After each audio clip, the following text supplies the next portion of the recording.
नमस्कार, मैं doctor Manju Jain, retired associate professor from SN Sen degree college Kanpur. जी हाँ, मैं पिछले कई महीनों से आपको प्रेरणादायक कहानी के वीडियोस शेयर करती हूँ। तो मैंने कई बार बताया कि ये प्रेरणादायक कहानी हमारे लिए बहुत महत्वपूर्ण है और छोटे बच्चों को यदि सुना दी जाए, छोटे बच्चे तो क्या, दादी और नानी की मीठी मीठी बातों और कहानियों के तो वो बिल्कुल मतलब एकदम पागल होते हैं कि किसी तरीके से मुझे संसार की कोई चीज़ ना मिले, बस नानी दादी की गोदी में सिर रख करके मुझे कहानियाँ सुनने को मिलें। और उससे सुंदर और लुभावना उनके लिए कुछ होता ही नहीं। उसके बाल मन उससे बाहर से निकलना बहुत मुश्किल होता है और वो निकलना ही नहीं चाहता।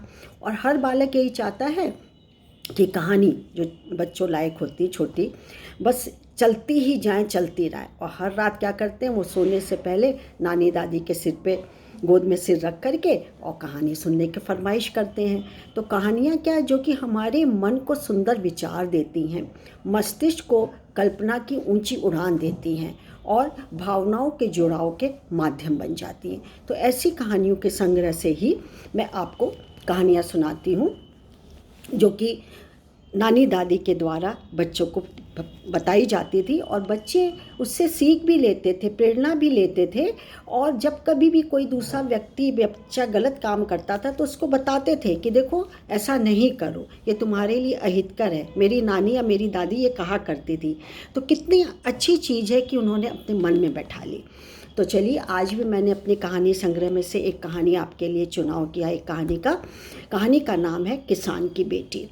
तो क्या है कि एक गांव में एक किसान था, लेकिन बहुत ही दीन दरिद्र, दुखी और गरीब था। छोटी सी ज़मीन का टुकड़ा था उसके पास और उसमें मुश्किल से गुजारा हो पाता था उसका और उसकी बेटी का।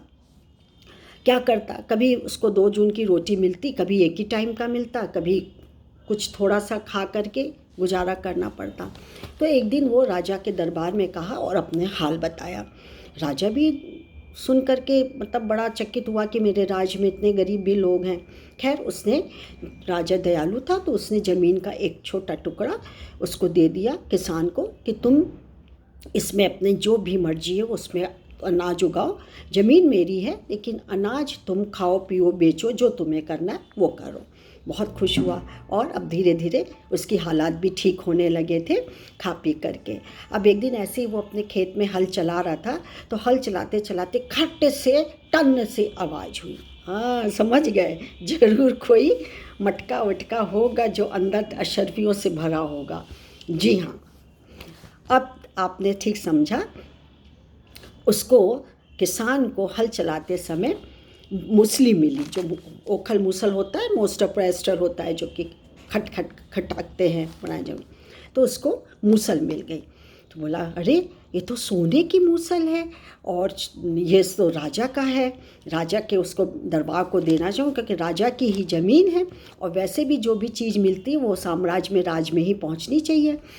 तो उसकी लड़की बोली, वो चालाक भी थी, अच्छी सुंदर और समझदार लड़की थी। उसने कहा कि नहीं बाबा, आप वहाँ पे मत जाइए खाली आप ओखली लेकर के, क्योंकि वो ज़रूर सोचेंगे कि ओखली के साथ तो मूसल होगी और मूसल जो कि किसान ने दाब के रख दी है, आप मत ले जाइए। वो माना नहीं। तो वो लेकर के ओखली लेकर के राजा के दरबार में हाजिर हुआ, राजा को पूरी बात बताई और कि ये मिली हमको और ये इस पर आपका अधिकार है, राज का अधिकार है, आप अपने राज दरबार में इसको रख लीजिए। राजा खुश तो हुआ, लेकिन उसने जैसा हुआ था वही हुआ। उन्होंने पूछा तो कि इसका दूसरा मूसल तो है, ओखली कहाँ है? ओखली बिना तो मूसल का क्या काम है? तो बोला, हुजूर मुझे तो बस इतना ही मिला। बोले, नहीं, ये झूठ बोल रहा है। तुरंत दरबारियों को बुलाया और जो दंड देता था उसको कैद खाने में बंद कर दिया। बेचारा परेशान, रोता रहा, दुखी, और उसको जेल में ऐसे डाला गया कि ना हवा पानी का बहुत ही कम प्रबंध था, खाना भी ठीक से नहीं मिलता था, रोता रहता था और बीच बीच में करहा के क्या हमेशा ये कहता रहता था कि मुझे किस बात की सज़ा मिली है, मैंने तो जो गलती नहीं की है उस बात की सज़ा मिल रही है, काश मैं अपनी बेटी की बात सुन लेता तो बड़ा अच्छा होता। एक दिन राजा जो कि है अपने सबकी जेल खाने में कैदियों के सब हालचाल पूछने के आए, तो बार उन्होंने उसकी बड़बड़ाहट सुनी कि काश ऐसा होता कि मैं अपनी बेटी की बात मान लेता। सुना, एक बार सुना, 2 बार, कई बार राजा ने सुना। से क्यों ये ऐसा कह रहा है? तो वो गया, उसने क्यों, क्या बात है, तुम ऐसा क्यों बोल रहे हो?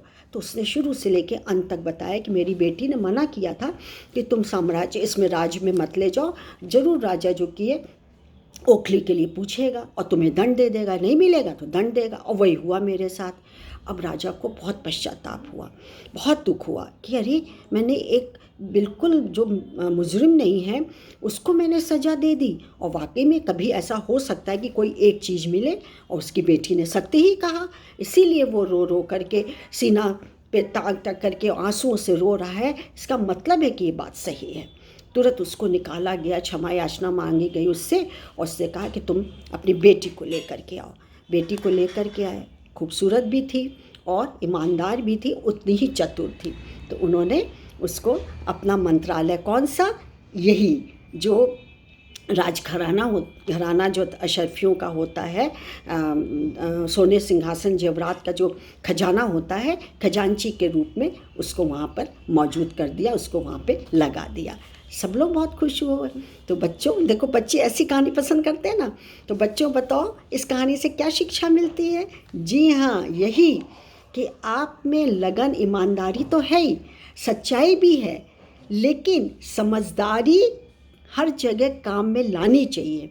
जैसे कि किसान की बेटी ने समझदारी से काम लिया तो सच्चाई कभी भी बेकार नहीं जाती, ईमानदारी कभी खराब नहीं जाती है, और आपने यदि समझदारी से काम लिया है तो वो आगे बढ़ना ही बताएगी, और कोई समस्या होगी उसको सुलझाएगी ही, उसको और उलझाएगी नहीं।